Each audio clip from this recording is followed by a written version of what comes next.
اعوذ باللہ من الشیطان الرجیم بسم اللہ الرحمن الرحیم رب اشرح لی صدری ویسر لی امری واحلل عقدۃ من لسانی یفقهوا قولی واجعل لی وزیرا من اہلی رب زدنی علما رب زدنی علما رب زدنی علما آمین۔ بسم اللہ الرحمن الرحیم۔ سورہ تکاثر ہے جی، مکی سورت ہے۔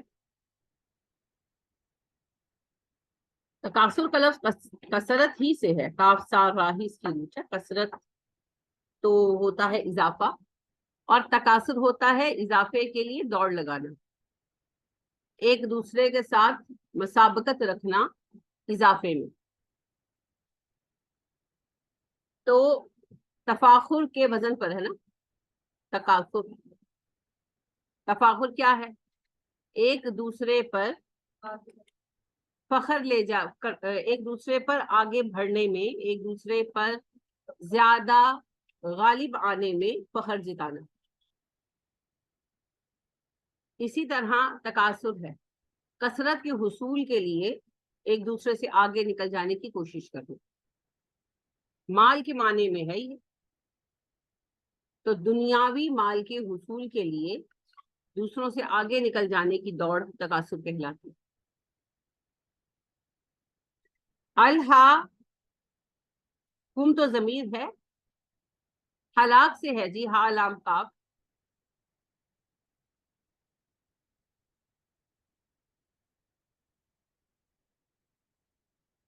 اور اگر لہب سے مانا جائے، دونوں طرح سے اس کی جو ہے، بعض نے اس کا معنی جو ہے ہلاکت کیا ہے، الہاکم التکاثر، تکاثر کو میں ہلاک کر دے گا، اور بعض نے غفلت سے کیا، لہو سے۔ ٹھیک ہے، تو پھر لام ہا وا اس کی روٹ ہوگی واؤ، لہو۔ ایسی صورت میں معنی ہوگا غافل کرنا، دھوکے میں ڈال دینا، مصروف کر دینا۔ الہاکم التکاثر، ہلاک کر ڈالا تمہیں یا غافل کر ڈالا تمہیں تکاثر میں، یعنی دنیا کے حصول میں جو دوڑ لگا رکھی ہے کہ میں اس سے زیادہ حاصل کر لوں، میں اس سے زیادہ حاصل کر لوں، اس نے تمہیں مصروف کر دیا، اور یہ وقت نہیں رہا کہ آخرت کی تیاری کو سوچ سکے۔ دراصل ہمیشہ زیادہ پانے کی طلب نہیں لگے رہتے ہیں نا۔ آج تک کوئی بندہ ملا انکلوڈنگ یور سیلف کہ جس نے یہ کہا کہ بس آئی ہے بچی ہوں جناب، اب بس ہے، اب میں اپنی آخرت کی تیاری کروں گا؟ کوئی بھی ایسا نہیں ملتا۔ یہاں تک کہ جو انتہائی بوڑھے ہیں، جو آپ کے بھی پیرنٹس ہیں، وہ بھی کوئی نہ کوئی اسکیمیں لے کر بیٹھے ہوئے، جن کے پیرنٹس حیات ہے وہ بھی کوئی نہ کوئی اسکیمیں ہاتھ میں لے کر بیٹھے ہوئے ہیں کہ کسی کے پاس پروویڈنٹ فنڈ ہے تو کہاں لگانا ہے، کیا کرنا ہے، کسی کے پاس گھر ہے تو ان کا کرایہ آتا ہے۔ دستبردار ہونے کو تیار ہیں؟ کوئی نہیں تیار، ہر کوئی اپنا مال لے کر بیٹھا ہوا ہے۔ میں بالکل اس بات پر کوئی اعتراض نہیں کر رہی کہ کوئی اپنا مال نہ رکھے، وہ سب کے اپنے معاملات ہیں۔ میں صرف اللہ کے اس پوائنٹ کو واضح کر رہی ہوں کہ ہم سب اپنے اپنے مال کی دھن میں لگے ہوئے ہیں، اور یہی سلسلہ چلتا رہتا ہے، رکتا نہیں۔ یہ نہیں ہے کہ کوئی کہ جی یوتھ اس میں مبتلا ہے اور جب ہم بڑے ہو جاتے ہیں تو ہم سمجھدار ہو جاتے ہیں، نہیں، کچھ بھی نہیں ہوتا جی، ایسے ہی چلتا رہتا ہے۔ بلکہ میں نے تو یہ دیکھا ہے کم از کم اپنے سراؤنڈنگ میں، اپنے ملک میں، کہ جب لوگ بوڑھے ہو جاتے ہیں تو چیزیں زیادہ سنبھالنے لگتے ہیں، یہاں تک کہ وہ خالی بوتلیں، خالی ڈبے بھی سنبھال کے رکھنے لگتے ہیں، اور یعنی کہ آپ انہیں کنونس نہیں کر سکتے کہ یہ ڈسپوز آف کر دیں، ان کو رکھ کر کیا کرنا۔ اور نارملی میں نے یہ دیکھا ہے کہ جیسے گھر میں کوئی چیز خراب ہوگی، کچھ بھی کوئی مشین خراب ہو گئی ہے کچھ، اور آپ نے نکال کر اس کو باہر رکھا ہے، تو گھر کے جو بڑے ہوتے ہیں نا، بزرگ امی ابو، وہ اٹھا کے کمرے میں لے جاتے اور اس کو سنبھال لیتے ہیں، اور آپ لاکھ پٹیں کہ بھئی یہ پھینک دیں، اس کو کیا کرنا ہے رکھ کر، اور تینوں نہیں پتا کم آئے، پھر جب وہ وفات پا جاتے ہیں پھر آپ نکال کر پھینکتے ہیں۔ بس مال کی محبت ہے، عجیب سی ہے، لیکن ہے ایسا ہی۔ بس یہ تماہ کیوں ہوتی ہے کا جواب دینا بہت مشکل۔